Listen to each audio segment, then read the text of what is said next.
La muerte no ocurre como un interruptor que se apaga de golpe.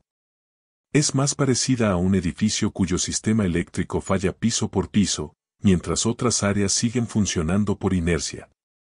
Aunque la conciencia desaparece casi al instante, una sorprendente cantidad de procesos internos continúan por un breve tiempo, como si el cuerpo intentara aferrarse a sus últimas instrucciones biológicas.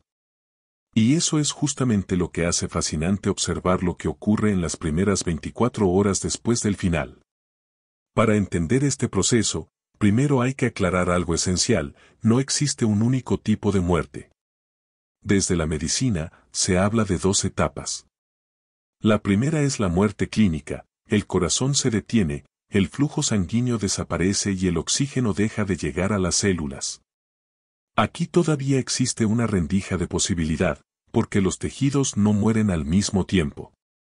Si alguien recibe reanimación inmediata, parte de su organismo puede recuperarse porque aún no se han producido daños irreversibles. Pero cuando pasan varios minutos sin oxígeno, comienza la segunda etapa, la muerte biológica. En este punto, especialmente en el cerebro, las células ya no soportan la falta de energía. Se inflaman, colapsan y finalmente mueren. Cuando esto ocurre, ya no es posible revertir nada.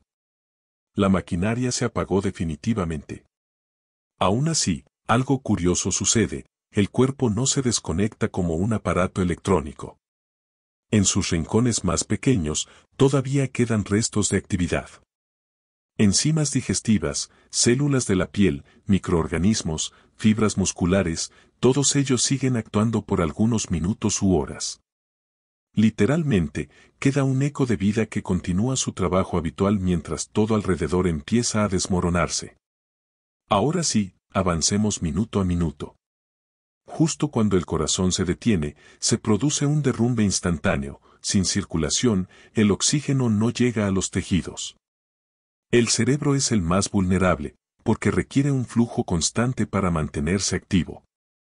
La conciencia desaparece en cuestión de segundos, pero las neuronas no mueren al mismo tiempo, algunas siguen intentando comunicarse antes de caer en silencio definitivo.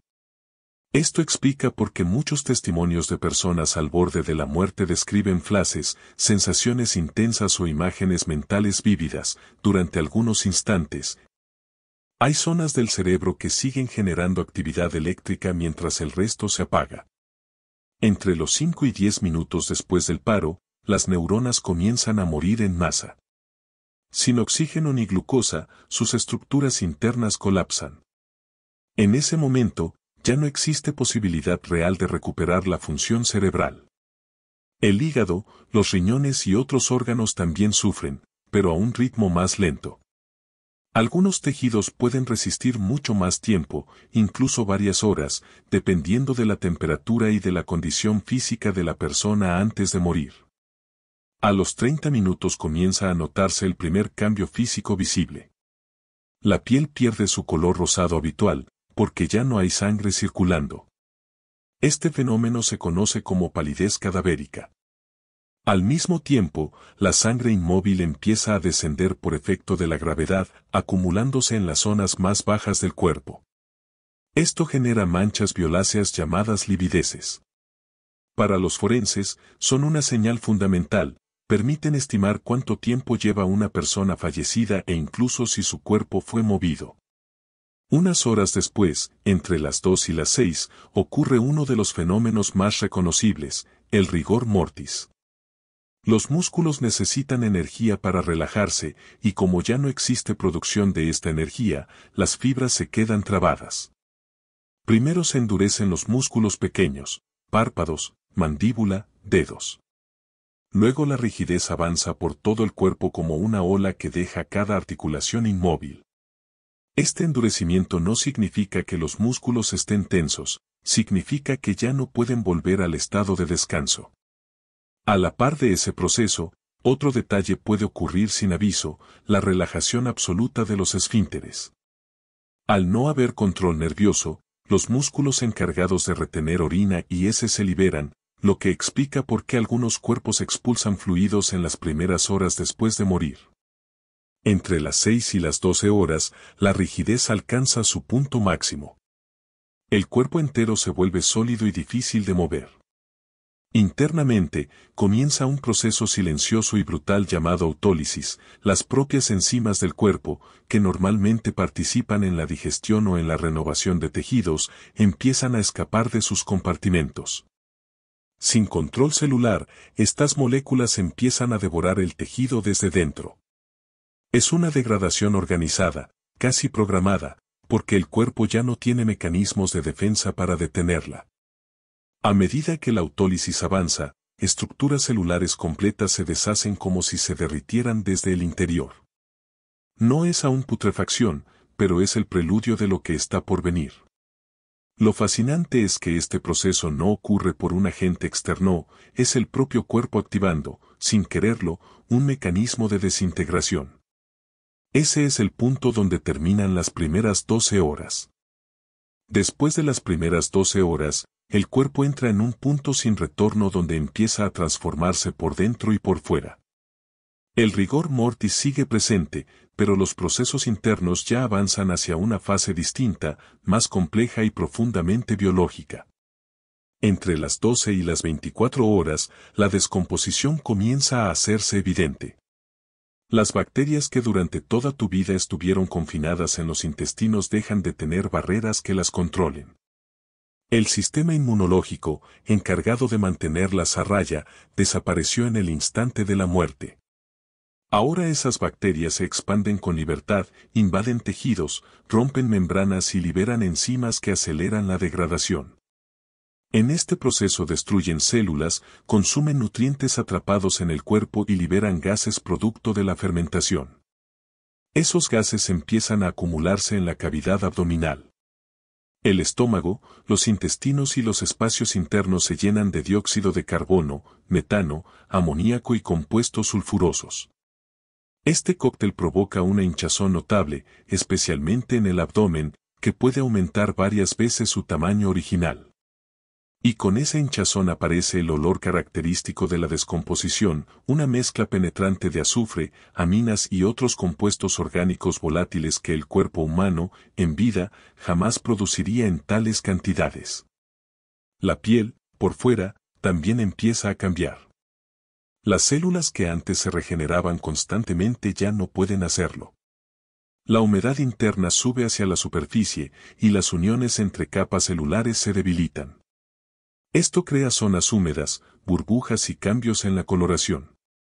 En algunos puntos la piel adquiere tonos verdosos, especialmente alrededor del abdomen, debido a la acción de sulfuro de hidrógeno reaccionando con la hemoglobina. Si el cuerpo permanece sin intervención, después del primer día el proceso se acelera. Entre los 2 y 3 días, los gases internos aumentan tanto que el cuerpo puede deformarse de forma extrema. La presión interna puede abrir cavidades, desprender piel y crear fisuras por donde escapan fluidos. Lo que antes era un organismo cohesionado empieza a comportarse como un contenedor de sustancias químicas que se liberan sin control. Los insectos también entran en escena. Moscas y otros insectos necrófagos detectan el olor de la descomposición a kilómetros de distancia.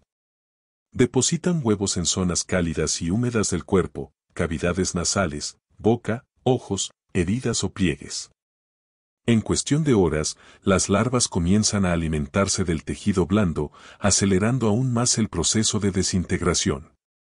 Para la ciencia forense, la presencia, tamaño y ciclo de estas larvas permite determinar con gran precisión el tiempo de muerte. Después de una semana, la piel puede desprenderse con facilidad. Las capas externas se desprenden como si fueran una película húmeda, la epidermis se separa de la dermis y deja expuesto el tejido subyacente. En este punto, el cuerpo pierde estructura. Lo que antes era firme empieza a volverse pastoso. Los ligamentos se aflojan, los tejidos conectivos empiezan a romperse y el cuerpo entra en un estado de licuefacción parcial. Cada parte del cuerpo se descompone a un ritmo diferente. El hígado, por su alto contenido de enzimas y nutrientes, es uno de los primeros en colapsar. Los pulmones y los intestinos, llenos de microorganismos, se degradan rápidamente. Los músculos tardan un poco más, pero eventualmente ceden ante la actividad bacteriana y la acción de larvas e insectos. Pasado un mes, el cuerpo está irreconocible para cualquier observador humano. La mayoría de los tejidos blandos han desaparecido o se han convertido en materia viscosa. Los tendones y cartílagos quedan expuestos, mostrando una estructura que antes solo se veía debajo de la piel. Las cavidades se vacían, las costillas se asoman y los huesos empiezan a percibirse entre el colapso de los tejidos. Con el paso de los meses o incluso años, dependiendo de la temperatura, la humedad, los insectos y los animales carroñeros, el cuerpo avanza hacia la esqueletización. Los huesos, que son más resistentes, tardan en desintegrarse. La grasa corporal puede transformarse en una sustancia cerosa llamada adiposida, que preserva algunos tejidos durante más tiempo. En ambientes secos, los cuerpos pueden momificarse naturalmente, en ambientes muy húmedos, pueden degradarse más rápido que en cualquier otro lugar. Aun cuando este proceso parece un colapso absoluto, desde el punto de vista biológico no es un final. Es una transferencia. Cada etapa de la descomposición alimenta algo más. Las bacterias transforman tejidos en nutrientes, los insectos aceleran la liberación de materia y los compuestos que se generan fertilizan el suelo.